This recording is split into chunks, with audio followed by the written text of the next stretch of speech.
What seems like a normal night ay mauuwi lang pala sa isang malagim na trahedya.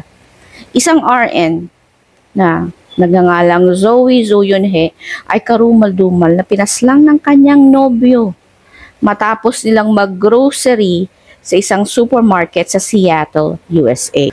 Ang krimen ay nangyari noong August 9 na ikinagulat ng lahat.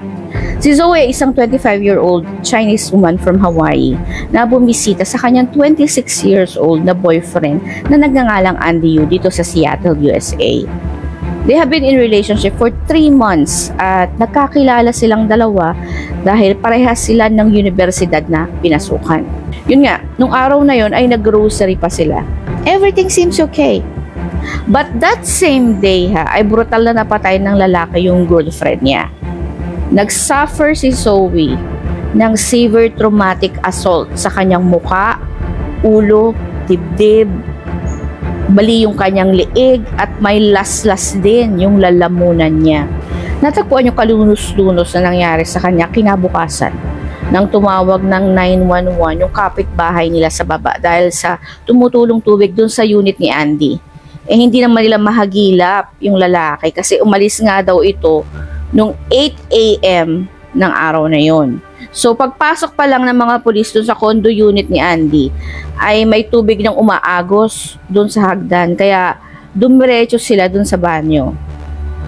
At dito nga nila natagpuan yung wala nang buhay na si Zoe.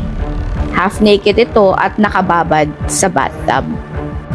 At ito pa ang sabi ng mga pulis ay may natagpuan silang ice pack doon sa leeg ni Zoe na may laslas at punong-puno rin yung katawan niya ng acai powder.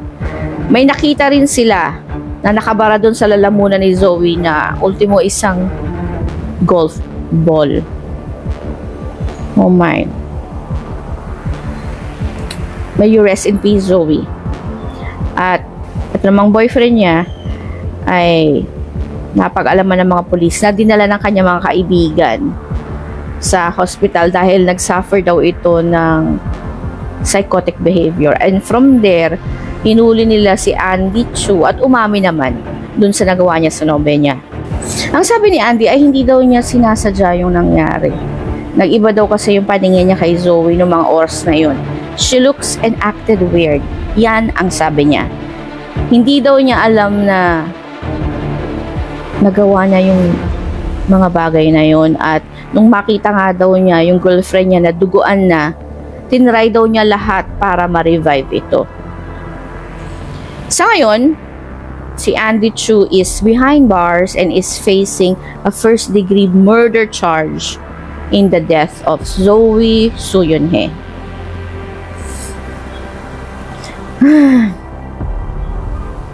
Grabe no. See how dangerous illegal drugs can do to us, how destructive it can be to your loved ones, including to the innocent people around you, and much more to yourself. Kaya, if you're into this, it's never too late to stop now.